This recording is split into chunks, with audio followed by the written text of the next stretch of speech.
Assalamualaikum warahmatullahi wabarakatuh. Alhamdulillahilladzi arsala rasulahu bil huda wa dinil haq liyuzhirahu 'ala dini kullihi walau karihal musyrikun. Pertama, utama sekali, marilah kita mengucapkan puji dan syukur kita atas kehadiran Allah Subhanahu wa Ta'ala yang telah memberikan waktu dan kesempatannya sehingga kita bisa berkumpul bersama di ruang Zoom ini untuk melaksanakan perkuliahan kepemimpinan dan perilaku organisasi pendidikan.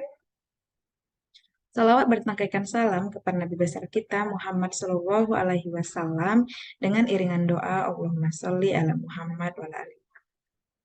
Yang terhormat Ibu dosen, Ibu Profesor Nur Hijrah, Bistituati MID, dan yang kami hormati Bapak Ibu semua yang hadir pada perkuliahan kita pada sore hari ini.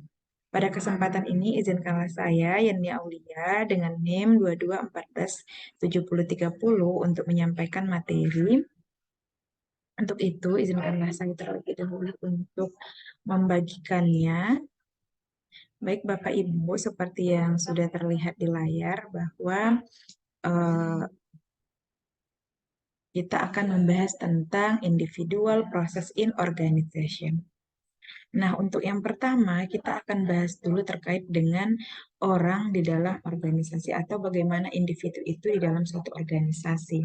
Nah, untuk awal kita memahami perilaku orang-orang di dalam organisasi, pertama-tama kita itu perlu dulu mengetahui sifat dasar dari hubungan antara individu tersebut dengan organisasi. Di mana dengan kita memahami hubungan ini akan membantu kita untuk menghargai setiap perbedaan di dalam individu tersebut. Nah, perbedaan di dalam individu tersebut itu bisa memberikan peran penting di dalam menentukan berbagai perilaku di tempat kerja yang memiliki relevansi khusus bagi para manajer. Nah, di dalam kontrak psikologis itu mengatur hubungan dasar antara orang-orang dan juga organisasinya.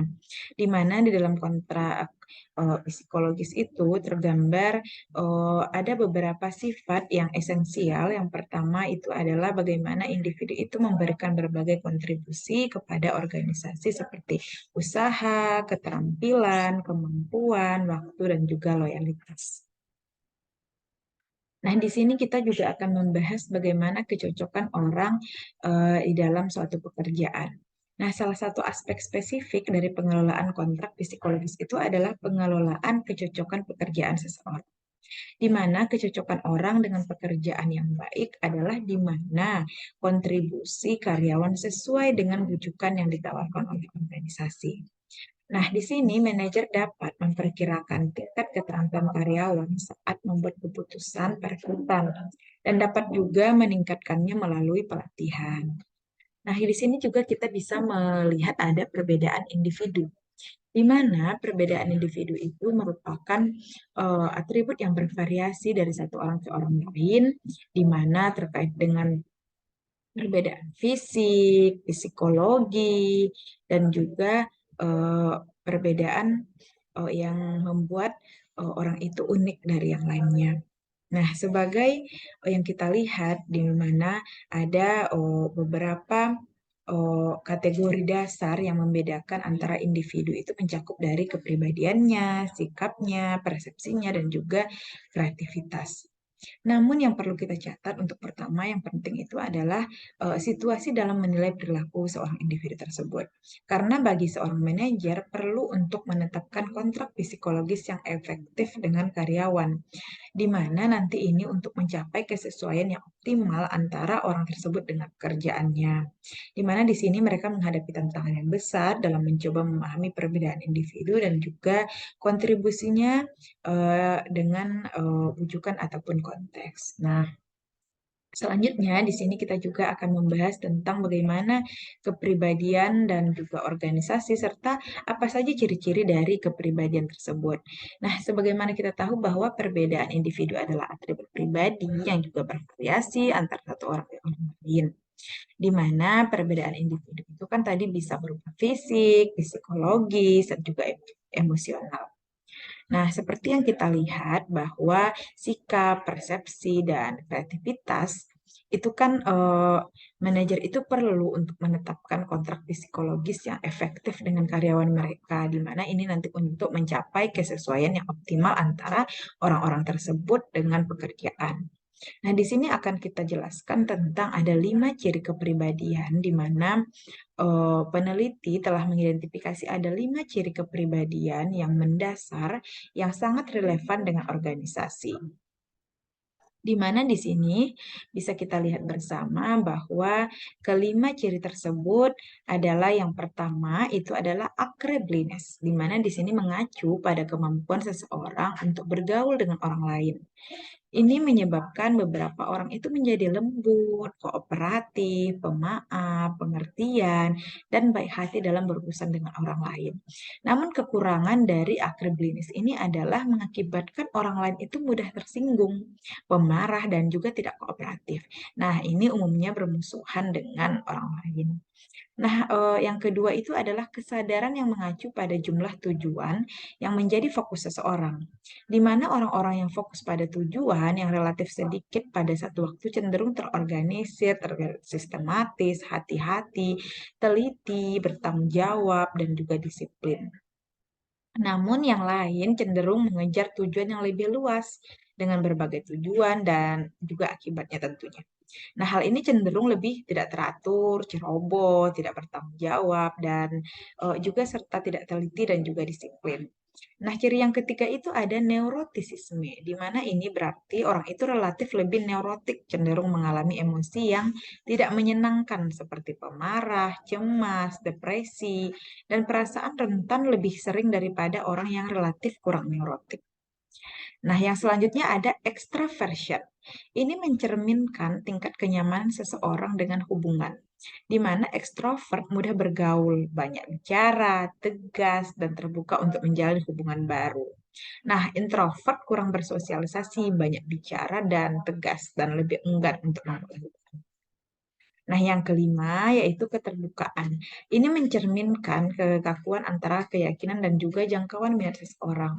Jadi orang dengan tingkat keterbukaan yang tinggi itu bersedia mendengarkan ide-ide baru dan juga mengubah ide serta keyakinan dan juga sikap mereka sendiri dalam menanggapi informasi baru.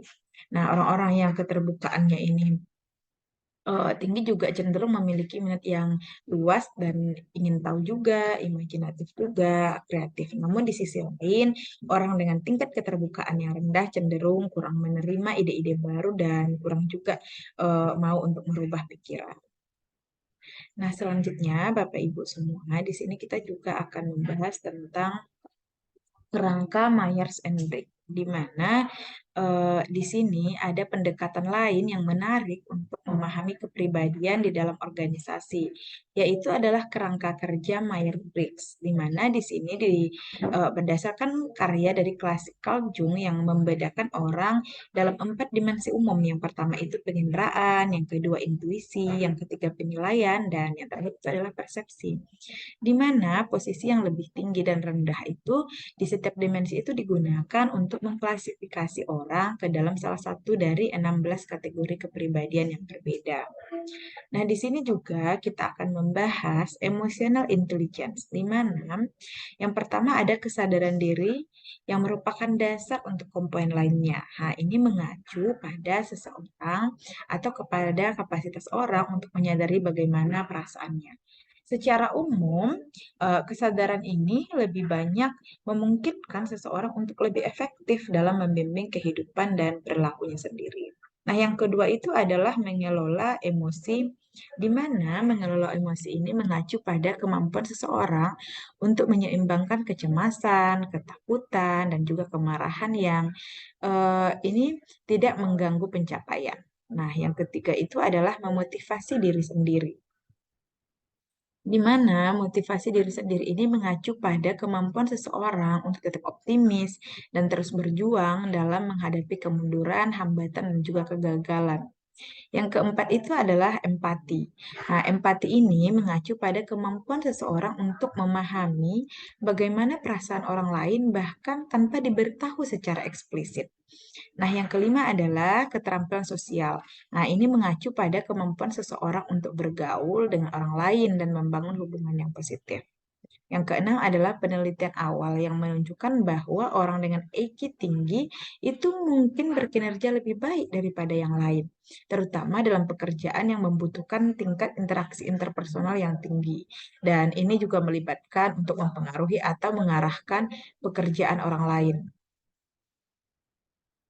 Baik Bapak Ibu, kita lanjut bagaimana tentang ciri kepribadian lain di dalam tempat kerja. Nah, ada beberapa ciri kepribadian lain di dalam tempat kerja. Yang pertama itu adalah locus of control, di mana ini sejauh mana orang itu percaya bahwa perilaku mereka itu memiliki efek nyata pada apa yang terjadi pada mereka.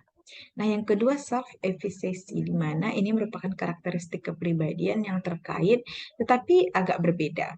Nah, yang ketiga itu adalah otoritarianisme, di mana ini berarti sejauh mana seseorang itu percaya bahwa perbedaan kekuasaan dan status itu adalah tepat. Yang keempat itu adalah Machiavellianism. Ini digunakan untuk menggambarkan perilaku yang diarahkan untuk memperoleh kekuasaan dan mengendalikan perilaku yang lain. Nah, yang kelima adalah self-esteem, di mana ini berarti sejauh mana seseorang itu percaya bahwa dia adalah individu yang berharga dan juga layak. Yang terakhir adalah risk propensity, di mana ini berarti seseorang itu bersedia mengambil risiko dan membuat keputusan yang juga berisiko. Selanjutnya ada beberapa sikap di dalam organisasi. Nah, sikap itu kan merupakan suatu hal yang kompleks. Nah, itu juga merupakan perasaan yang dimiliki orang-orang tentang ide, tentang situasi, dan juga tentang orang lain. Nah, sikap ini penting untuk mekanisme yang sikap ini penting karena mekanisme yang melaluinya kebanyakan orang mengekspresikan perasaan mereka.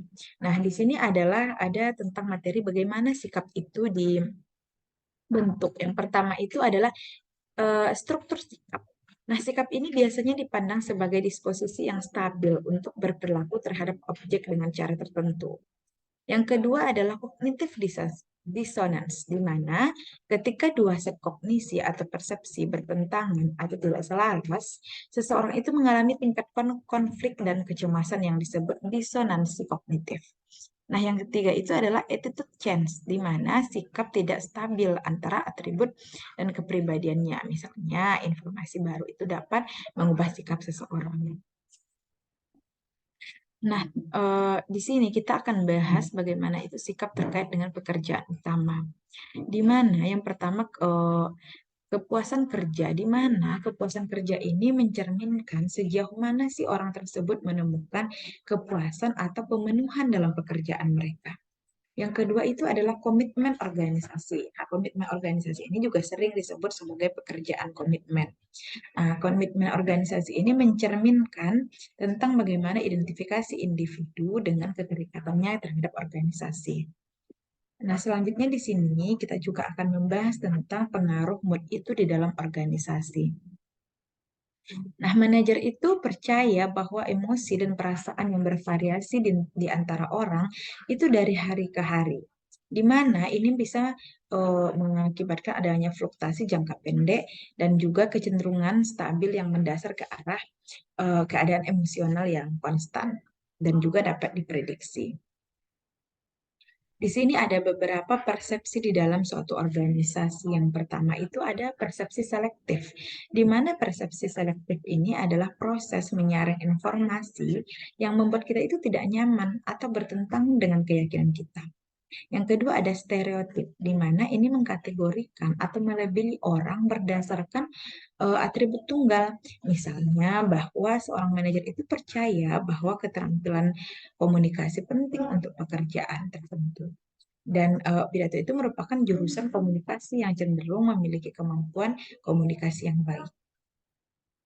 Selanjutnya di sini kita akan membahas tentang persepsi dan juga atribut, di mana teori atribusi itu memperluas pemahaman kita tentang bagaimana persepsi itu mempengaruhi perilaku di dalam organisasi. Di mana teori atribusi itu menunjukkan bahwa kita mengamati perilaku, dan kemudian atribut itu menyebabkan, yang artinya di sini dalam teori atribusi ini menjelaskan mengapa orang tersebut dapat berperilaku seperti itu. Baiklah Bapak Ibu, selanjutnya kita akan membahas tentang bagaimana jenis perilaku di tempat kerja. Nah, yang perlu kita pahami dulu yang pertama itu adalah apa itu perilaku di tempat kerja. Perilaku tempat kerja itu adalah pola tindakan oleh anggota organisasi yang secara langsung atau tidak langsung mempengaruhi efektivitas dari organisasi tersebut.